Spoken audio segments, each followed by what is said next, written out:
நமஸ்காரம். சர்வ சிருஷ்டிகளே நமஸ்காரம். தரை கடல் உயிர் வாழ் சகலமும் படைத்த தயாவர பிதாவே நமஸ்காரம். திரு அவதாரா நமஸ்காரம். ஜெகத்திரட்சகனே நமஸ்காரம். தரணியின் மானுட உயிரடைந்தோங்க தருவினில் மாண்டோய் நமஸ்காரம். பரிசுத்த ஆவி நமஸ்காரம். பரம சத்குருவே நமஸ்காரம். ஆர்வியாய் அடியார் அகத்தினில் வசிக்கும் அரிய சித்தே சதா நமஸ்காரம். மூத்தொழிலானே நமஸ்காரம். மூன்றில் ஒன்றோனே நமஸ்காரம். கர்த்தாதி கர்த்தா கருணை சொரூபா நித்ய த்ரிஏகா நமஸ்காரம். சர்வலோகாதிபா நமஸ்காரம். சர்வ சிருஷ்டிகனே நமஸ்காரம். தரை கடல் உயிர் வாழ் சகலமும் படைத்த தயாபர பிதாவே நமஸ்காரம். திரு அவதாரா நமஸ்காரம். ஜெகத்திரட்சகனே நமஸ்காரம். தரணியின் மானுட உயிரடைந்தோங்க தருவினில் மாண்டாய் நமஸ்காரம். பரிசுத்த ஆவி நமஸ்காரம். பரம சத்குருவே நமஸ்காரம். அருபியாய் அடியார் அகத்தினில் வசிக்கும் அரிய சித்தே சதா நமஸ்காரம். நமஸ்காரம். நமஸ்காரம். நமஸ்காரம்.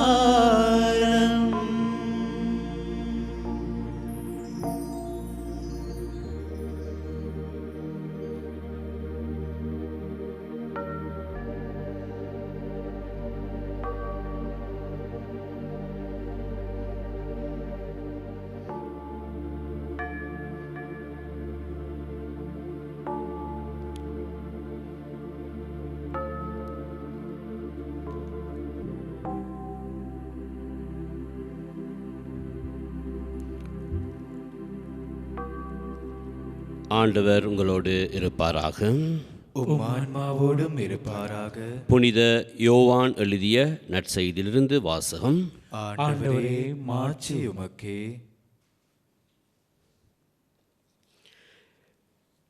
இயேசுவும் அவருடைய சீடரும் திபேரியாவில் இல்லை என்பதை கண்ட மக்கள் கூட்டமாய் அப்படகில் ஏறி இயேசுவை தேடி கப்பர்நகூமுக்கு சென்றனர். அங்கு கடற்கரையில் அவர்கள் அவரை கண்டு, ரபி, எப்போது இங்கு வந்தீர் என்று கேட்டார்கள். இயேசு மறுமொழியாக, நீங்கள் அரும் அடையாளங்களை கண்டதால் அல்ல, மாறாக அப்பங்களை வயிறார உண்டதால் தான் என்னை தேடுகின்றீர்கள் என உறுதியாக உங்களுக்கு சொல்கின்றேன்.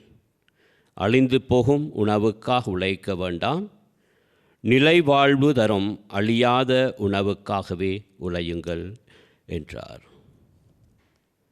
இது இயேசு கிறிஸ்துவின் வாழ்வு தரும் நற்செய்தி. கிறிஸ்துவே உமக்கு புகழ். இயேசுவுக்கு பிரியமான சகோதரங்களே, இப்பொழுது நாம் வாசிக்கப்பட்ட நற்செய்தி வாசகமானது யோவான் நற்செய்தி 24வது 6ஆம் அதிகாரம் திருவசனங்களாக 24 தொடங்கி 27 முடிய மட்டும் இருக்கின்ற பகுதிகள். இந்த பகுதியில் நாங்கள் வாசிக்கின்ற பொழுது இந்த பகுதியின் ஆரம்பம் இரண்டு வகையான நகர்களை குறிப்பிடுகின்றது. முதலாவதாக சொல்லப்படுகின்ற பகுதி கப்பர்நகும். அதற்கு முதலாக இயேசு திபேரியா என்ற பகுதி. இரண்டும் கடற்கரை பகுதிகள். அப்போ இயேசு முதலாவதாக திபேரியாவிலிருந்து கப்பர்நகூமுக்கு செல்கின்றார். ஏன் இந்த இரண்டு பகுதிகளும் முக்கியம் என்று சொல்லும் பொழுது, இயேசு இந்த 5 அப்பங்களையும் 2 மீன்களையும் 5000 பேருக்கு உணவாக கொடுக்கப்பட்ட இடம்தான் திபேரிய கடற்கரை, திபேரியா என்ற ஊர். ஆகவே இவ்வாறு அந்த திபேரியாவில் இருந்த இயேசுவினுடைய புதுமைகளை செய்த இயேசு இந்த சீடர்களையும் அழைத்து கொண்டு, ஏனென்றால் புதுமைகளை செய்யும் பொழுது மக்கள் பெருந்திரளாக வருகின்றார்கள் இயேசுவிடம். ஆகவே இந்த இயேசுவிடம் வந்த இந்த மக்கள் இன்னும் அதிகமாக இயேசுவிடம் எதிர்பார்க்கின்றார்கள். ஆகவே இவ்வாறு இயேசுவுக்கும் சீடர்களுக்கும் நெருக்கடிகள் நிறைய இடம்பெற்றதனால் இயேசு இந்த சீடர்களையும் அழைத்து கொண்டு போய் கப்பர்நகும் என்ற ஊருக்கு போகின்றார். அப்போ இவ்வாறு இயேசுவை இந்த திபேரியாவில் தேடுறாங்க. இயேசு எங்க? அப்பம் பழுக செய்த அந்த இயேசு எங்க? எங்களை வயிறார உணவு கொடுத்த இயேசு எங்க என்று சொல்லி திபேரியாவில் தேடுறாங்க. ஆனால் இயேசு கப்பர்நகமுக்கு போகிறார். அப்போ இவ்வாறு அவர் அங்கு இருக்கும் பொழுதுதான் அங்கு மக்கள் வந்து கேட்குறாங்க, ராபி எப்போது இங்கு நீ வந்தீர் அப்படின்னு சொல்லி. அப்போ இயேசுவினுடைய பதில் இந்த இடத்தில் ஒரு கோபத்தை அதிகரித்தது போல இருக்கின்றது. இயேசுன்ற பதிலை பார்ப்போம். இயேசு சொல்லுகின்றார், இயேசு மறுமொழியாக, நீங்கள் அரும் அடையாளங்களை கண்டதால் அல்ல, மாறாக அப்பங்களை வயிறார உண்டதால் என்னை நீங்கள் தேடுகின்றீர்கள். இயேசுவினுடைய வார்த்தைகள் மிகவும் ஒரு மற்றவர்களுக்கு ஒரு புத்தியை அல்லது அவர்களுக்கு ஒரு எடுத்துக்காட்டான வாழ்க்கை அல்லது அவர்களுக்கு ஒரு வாழ்க்கையின் எதிர்நோக்கை கொடுக்கின்ற ஒரு வார்த்தையாக அமைகின்றது. ஏனென்றால் இயேசு சொல்கின்றார், நீங்கள் அரும் அடையாளங்களை கண்டதால் அல்ல, மாறாக அப்பங்களை வயிறார உண்டதால் தான். இயேசுவுக்கு பிரியமான சகோதரங்களே, இன்றைய நாளில் நாங்களும் இயேசுவை தேடுகின்ற மனப்பான்மை எதில் அமைய பெற்றிருக்கின்றது? அருள் அடையாளங்களை கண்டதாலாக அல்லது அப்பங்களை வயிறார உண்டதாலா? 2 வகையான வாழ்க்கையை இயேசு சித்தரித்து காட்டுகின்றார். அருள் அடையாளம் என்னும் பொழுது அது ஆன்மீக வாழ்வு. இங்கு அப்பத்தை வயிறார உண்டுதல் என்று சொல்லும் பொழுது அது உலகியல் வாழ்வு. அப்போ இயேசுவை நாம் எதற்காக தேடிக்கொண்டிருக்கிறோம்? அப்பங்களை நாங்கள் வயிறார உண்டதனால்தானா அல்லது அரும் அடையாளங்களை கண்டதாலா? அப்போ இயேசு எங்களிடம் எதிர்பார்ப்பது அரும் அடையாளங்கள் என்ற அந்த ஆன்மீக வாழ்க்கையை.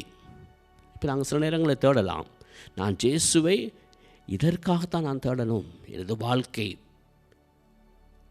மிகவும் பெருமதி மிக்கதாக அமைய வேண்டும் இந்த உலகில், ஆகவே நான் இயேசுவிடம் போகிறதில் தவறில்லை. ஆனால் இயேசு இங்கு நாங்கள் சுட்டி காட்டுகின்ற பகுதி, இயேசு அப்பத்தை பெருக செய்து அங்கு அப்பத்தையும் இயேசு கொடுக்கின்றார் வயிறார உண்பதற்காக.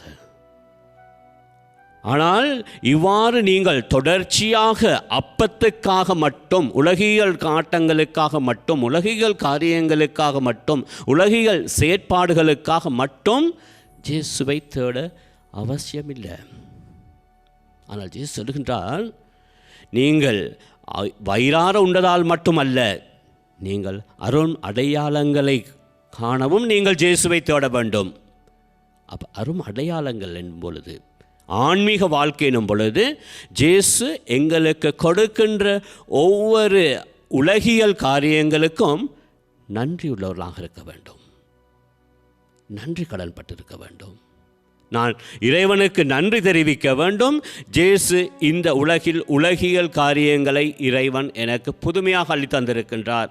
நன்றி தகப்பனே. ஆகவே இந்த நேரத்தில் இயேசு விட்டிருக்கின்றார். அவர் நற்கருணை பிரசனத்தில் நாங்கள் கண்டு கொண்டிருக்கின்றோம். இயேசுவுக்கு நாங்கள் சொல்லுவோம், எனது ஆன்மீக வாழ்க்கை என்பது நான் இயேசு இந்த உலகத்தில் எனக்கு உடல் ரீதியாக உலகியல் ரீதியாக தந்திருக்கின்ற ஒவ்வொரு பொருட்களுக்கும் நான் நன்றி தெரிவிக்க வேண்டும்.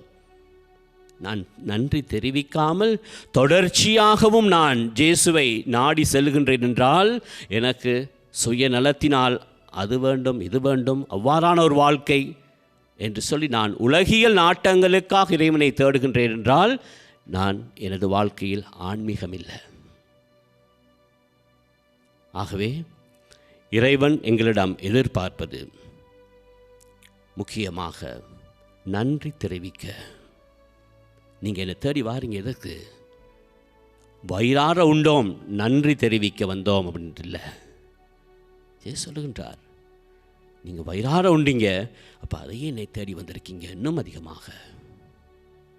ஆகவே எனது ஆன்மீக வாழ்க்கை இன்னும் சோதித்தறியப்பட வேண்டும்.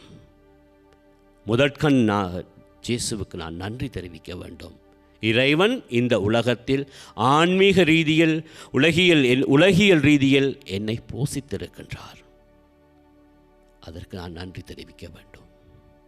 இவ்வாறு நான் நன்றி தெரிவித்துக் கொண்டிருக்கும் பொழுது நான் இன்னும் அதிகமாக ஆன்மீக ரீதியில் நான் வாழ வேண்டும் என்றால் எனது மழை பொழிவுகள், எளியவர்களுக்கான தேவை, மற்றவர்களுக்கான எனது முகபாவம், மற்றவர்களுக்கானது கொள்கைகள், பிறர் நலத்திற்கான எனது வாழ்க்கைகள் எல்லாவற்றையும் நான் தேட வேண்டும், தேடி முற்பட வேண்டும். அதற்காக நான் வாழ வைக்கப்பட வேண்டும், நான் வாழ வேண்டும்.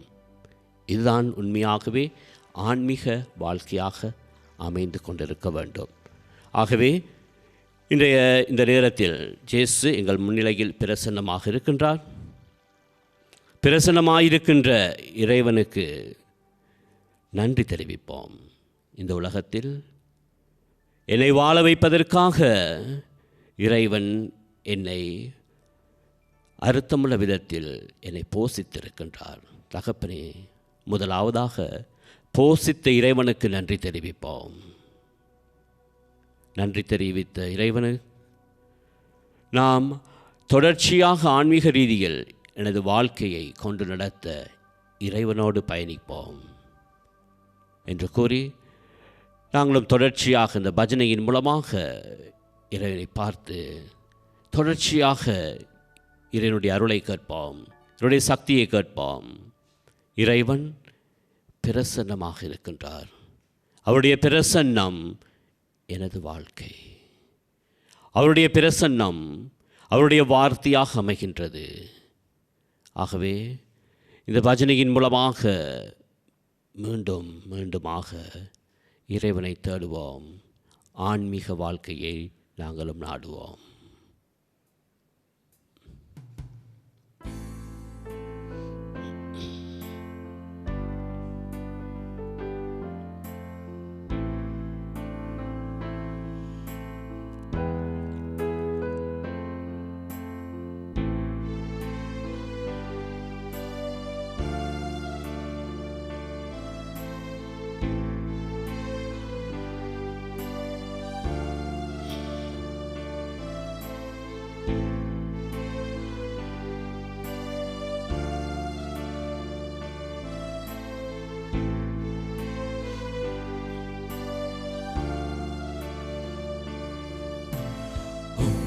பிரசன்னம் நாடி வந்தே கிருபையினால் நோக்கிடுமே. பிரசன்னம் நாடி வந்தே கிருபையினார் நோக்கிடுமே இரத்தத்தால் என்னை கழுவிடுமே பிள்ளையாய் என்னை மாற்றிடுமே இரத்தத்தால் என்னை கழுவிடுமே பிள்ளையாய் என்னை மாற்றிடுமே என் இயேசுவே என் ராஜனே நான் ஏங்குகின்றேன் உம் சமூகத்திற்கே என் இயேசுவே என் ராஜனே நான் ஏங்குகின்றேன் உம் சமூகத்திற்கே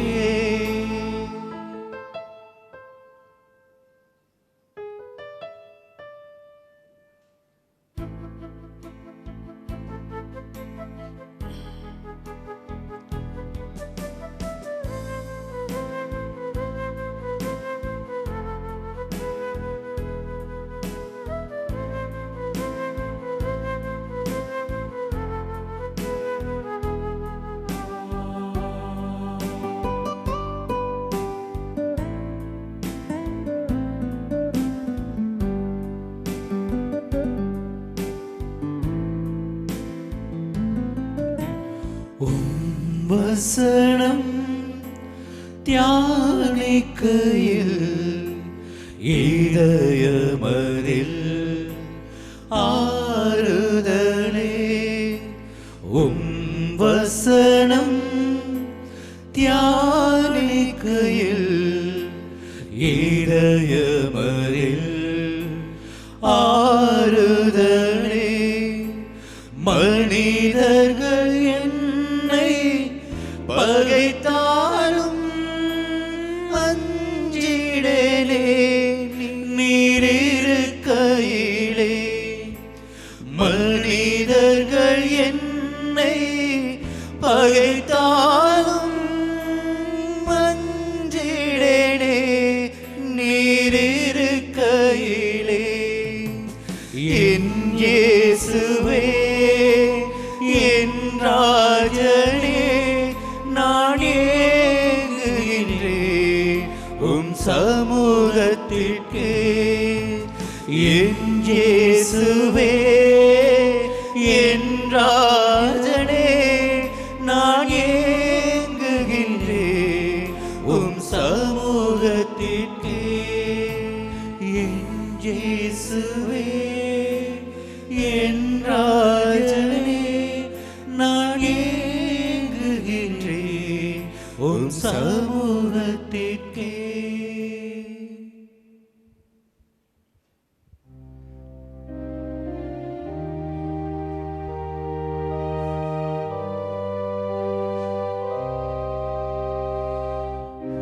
மாண்புயரே வரும் அனுமானத்தை தாழ்ந்து பணிந்து ஆராதிப்போ பழைய நியம முறைகள் அனைத்தும் இனி மறைந்து முடிவு பெருக புதிய நியம முறைகள் வருக புலன்களாலே மனிதனை அறிய இயலா குறையை நீக்க விசுவாசத்தின் உதவி பெருக மாண்புயரே வரும் அனுமானத்தை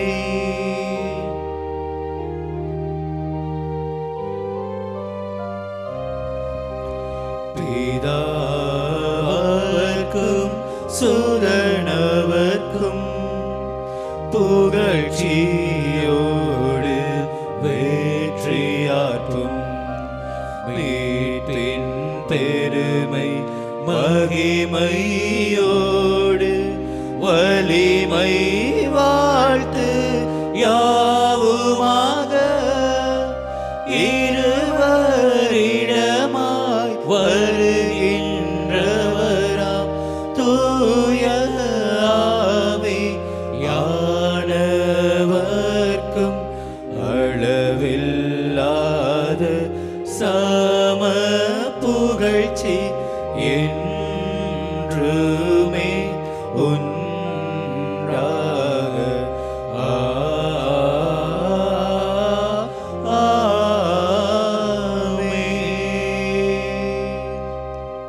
பரலோக அப்பத்தை அவர்களுக்கு கொடுத்தள்ளி நீ அதில் சகல மதுர இன்பம் ஒன்றாயிருந்தது.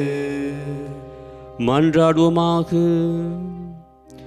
இறைவா, இந்த வியப்புக்குரிய திருவருட்சாதனத்திலே உம்முடைய திருப்பாடுகளின் நினைவை எங்களுக்கு விட்டு சென்றே உமது திருவுடல் திரு ரத்தம் இவற்றின் மறைப்பொருளை வணங்கும் நாங்கள் உமது மீட்பின் பலனை இடைவிடாதல் அனுபவிக்க அருள் புரியுமாறுமை மன்றாடுகின்றோம். என்றென்றும் வாழ்ந்து ஆட்சி செய்கின்றவர் நீரே.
ஸ்துதிக்குரிய பரிசுத்த நற்கருணைக்கு பக்தியாய் ஆராதனை